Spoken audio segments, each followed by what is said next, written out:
আসসালামু আলাইকুম। আপনারা জানেন যে ফিলিস্তিনে গণহত্যা চলছে, কিন্তু গণহত্যা আরেক জায়গায় চলমান আছে, যেটা হলো সুদানের আল ফাসির দারফুর এলাকায় বর্তমানে গণহত্যা চলছে এবং প্রায় ১৫০০-এর মতো মানুষকে নৃশংসভাবে হত্যা করা হয়েছে।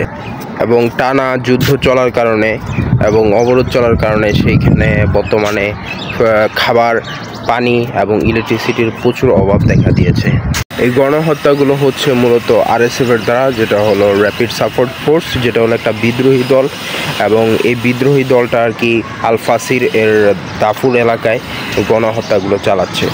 এবং যেটা সরকারি দল সাফ বা এসএএফ, এই দুইটা দল মূলত যুদ্ধ করছে এবং এইটার যে মাসুল বা এইটার যে বলি, ওটা হতে হচ্ছে সাধারণ জনগণকে।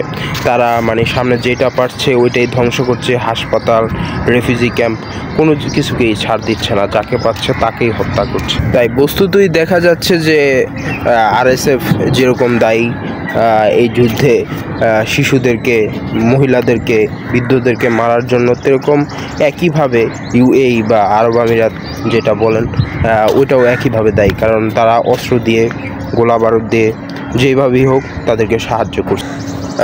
কথিত যে জাতিসংঘ আছে তার আগের মতোই মানে ওরকম নিশ্চুপ অবস্থায় যেরকম ফিলিস্তিনের বেলায় করছে, ওরকমই সুদানের বেলায় তারা নিরপেক্ষ ভূমিকা পালন করছে।